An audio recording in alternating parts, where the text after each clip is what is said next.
Audio Jungle.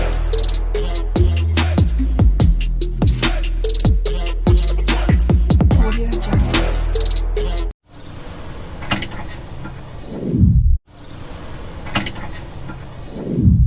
Sa mga transaksyon ay nananatiling hindi direktang nasasagot. Kumbaga, sa 100 ebidensya, isa lang ang pinupuntirya. Let me be clear. This committee will not take anything at face value, whether said inside this hall or outside of it. Hindi tayo basta maniniwala sa ingay. We will evaluate everything dahil ang katotohanan ay hindi matatagpuan sa mga press release. Ito ay nakasandal sa mga dokumento at sa mga salaysay na sinumpaan. Sa totoo lang, na-ghost na nga tayo. Tila, ginagaslight pa tayo. Ang mas mahalagang tanong ay kung nasaan ang pera. Ngunit ang sagot sa atin ay tungkol sa grado sa kolehiyo. And the worst part, this explanation is not being made here, but everywhere else. Ang gusto natin ay testimonya sa ilalim ng sumpa. Pero ang ibinibigay sa atin, press release at content sa social media. Again, let us be clear. Hindi tayo basta maniniwala. We will evaluate everything. Madriaga's testimony, COA documents, NBI findings, PSA certifications. Lahat ng ito ay kailangang iharap dito. Suriin dito. Timbangin dito. Pero dapat dito. Humarap ang kailangang humarap. Manumpa at magpaliwanag. Tama. Dito. Sa Dito. committee ito. Tama. Because this is the proper forum. Hindi sapat ang magsalita sa labas. If there's anything to clarify, the best and the only place to do that is here, before this committee, under oath and on record. And that brings us to today. Ngayong April 22, malinaw. The work of this committee continues. Ang mga isyong inilakad ay hindi natapos noong nakaraan. Today, we expect further evidence from the Office of the Ombudsman, from the Bureau of Internal Revenue, from the Securities and Exchange Commission, and especially from the Anti-Money Laundering Council. We also anticipate testimonies that will help contextualize the data before us, and that includes from former Senator Sonny Trillanes. Kung mapapansin ninyo, ang pag-uusapan natin ngayon, mga numero, SALN, tax records from BIR, reports from AMLC. This is the part where the numbers have to be studied, compared, analyzed. And numbers, take note, unlike people, numbers do not have motives. Numbers do not lie. Again, numbers do not lie. At dito po, nagiging mas mabigat ang usapan Because when we speak of numbers, we are no longer dealing with opinion, spin, or even narrative. We are confronting cold, unyielding facts. Hindi ito napapakiusapan. Hindi ito natatakot. Hindi ito napipilit magsinungaling.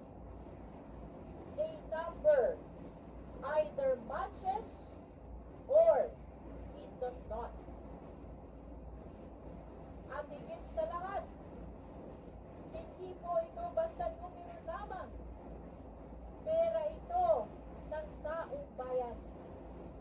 Pera ito ng manggagawang Pilipino na araw-araw kumakayod, ng pamilyang nagtitipid para makabayad ng buwis, ng bawat Pilipinong umaasa na ang kanilang ambag ay napupunta sa tama. A peso is either accounted for or it is missing.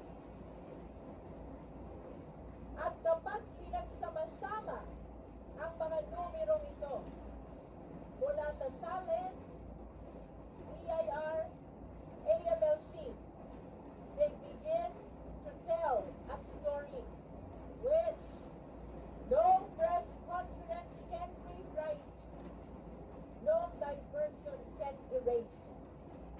Because numbers, once laid bare, speak with a clarity that cuts through noise.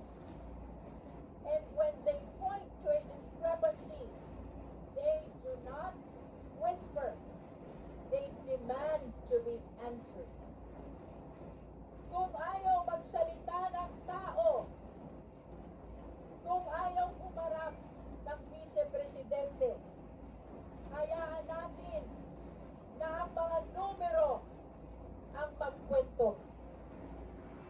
Sa hearing na ito, we shall therefore enter the territory of forensic truth. Sa pamamagitan ng mga numerong ito, malalaman natin ang tunay na pagkatao sa likod ng posisyon. Sila ba ay tunay na public servant o isa pa lang private billionaire?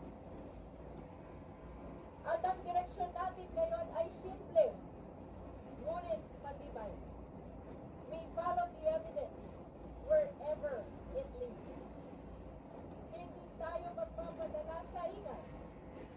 Hindi tayo lilinis sa proseso.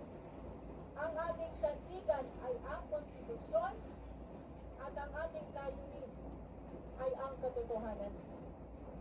Because in the end, ang tanong ay hindi kung sino ang pinakamalakas ang boses. Hindi kung sino ang pinakamaingay sa labas, kundi kung saan tayo itinuturo ng ebidensya. As we see it now, the chair right before us, it remains empty.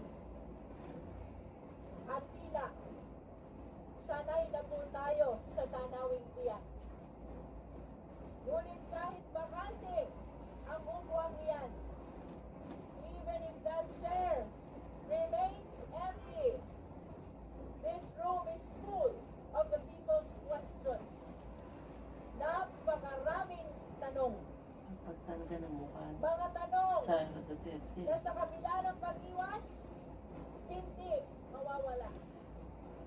Sa kabila ng pananahimik, hindi maglalaho.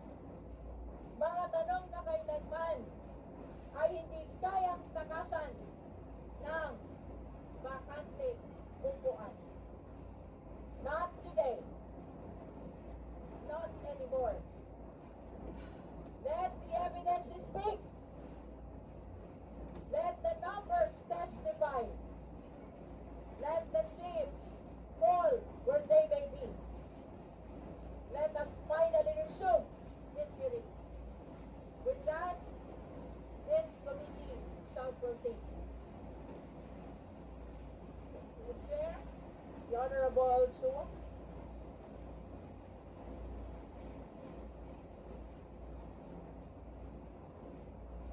The chair directs the committee secretary to call the case.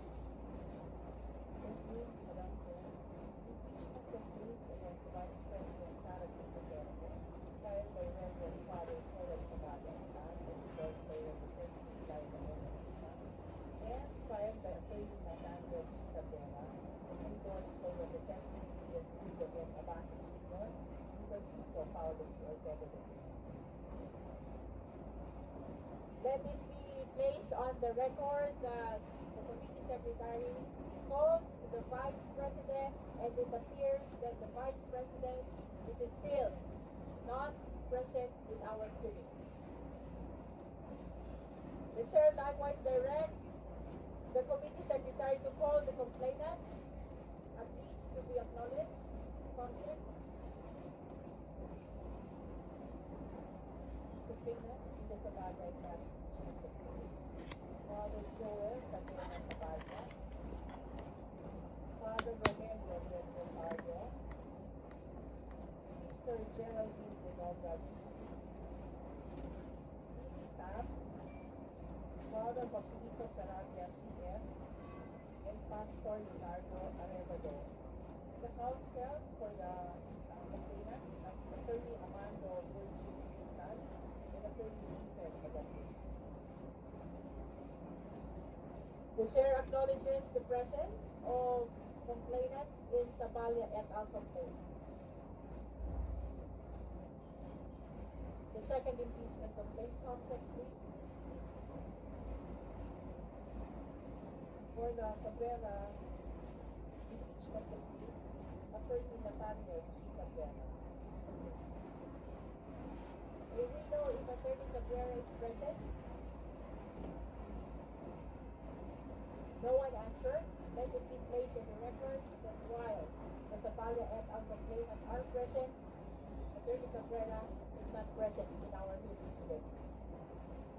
The chair likewise directs the committee secretary to call the resource person for today's hearing. Thank you, Madam Chair. On behalf of the Trustees, we would like to acknowledge the presence of the following resource persons. From the Office of the Ombudsman, Ombudsman Jesus Cristina Silva, Assistant Ombudsman Jose Dominic N. Navarro IV, Assistant Ombudsman